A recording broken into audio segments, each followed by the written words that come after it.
This is the Dallas Morning News. It's Friday, February 21st. Cloudy and a bit chilly this morning. The high will climb to 36 today. The clouds will then dissipate this evening, and the overnight low will be 28. Warming up over the weekend with sunny skies and a high of 51 on Saturday. Warmer still on Sunday, with the high reaching the mid-60s, with that paving the way for the highs in the 70s by the start of next week.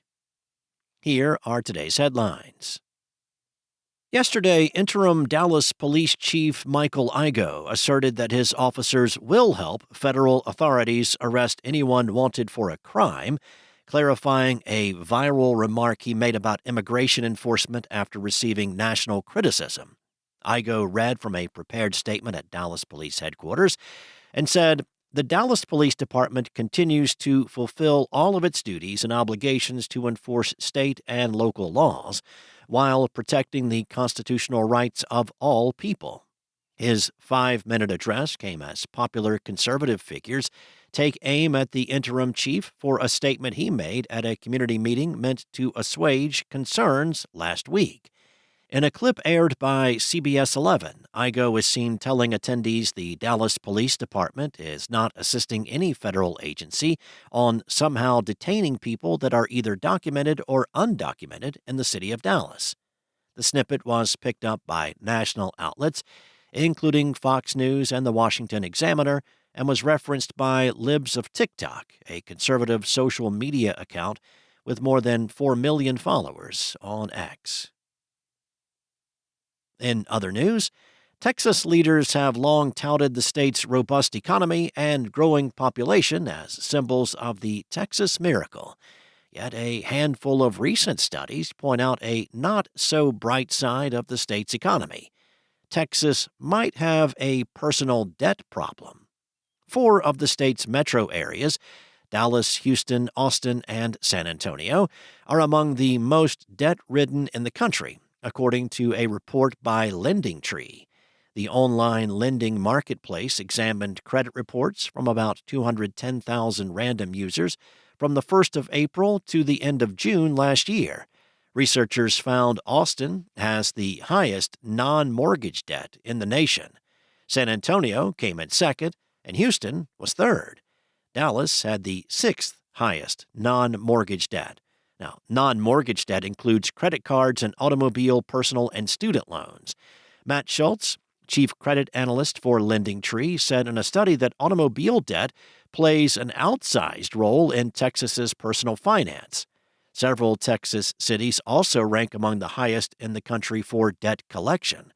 Debt collection accounts, considered an indicator of financial struggles, allow original lenders to recover some money by selling unpaid debt to a collection agency. Debt collection can devastate credit scores, remaining on a credit report for up to 7 years. Debt collection accounts for nearly half of the civil court dockets in Texas. Medical debt drives the high number of debt collections in Texas, likely due to the state's number of uninsured, according to the Federal Reserve Bank of Dallas.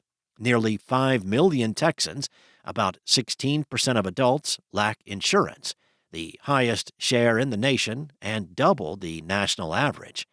Texas is one of only 10 states that did not expand Medicaid under the Affordable Care Act. About 1 million additional Texans could receive health insurance if the state expands. Next up, Keller Schools trustees finalized Superintendent Tracy Johnson's exit Thursday, a month after she spoke out against a proposal to split the district in 2. At a special meeting, trustees voted 6-0 to accept her resignation, with 1 board member absent. Details of the separation were not immediately available. 2 members, Joni Shaw-Smith and Chelsea Kelly, said they did not believe Johnson should exit or that she really wanted to leave. Still, they said they'd honor her request.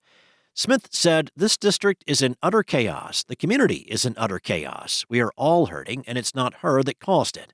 The fact that she was put in a position that she felt was going against her beliefs of what was right and what was good for our students is what led her to this resignation." Johnson did not immediately respond to a request for comment sent by phone Thursday.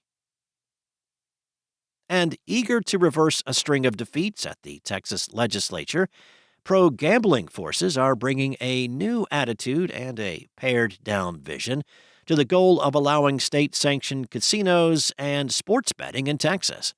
Gone is the detailed vision of building destination resort casinos in Dallas, Fort Worth, and other cities, including a proposed gambling oasis housing a new stadium for the Dallas Mavericks.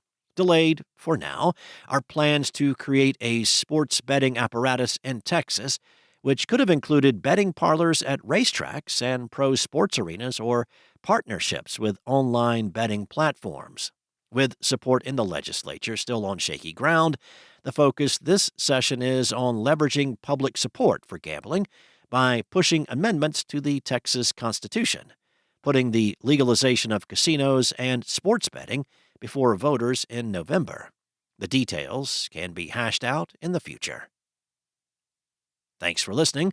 For more on today's stories and the latest breaking news, visit dallasnews.com. Enjoy your weekend, and I'll be back on Monday with more from the Dallas Morning News.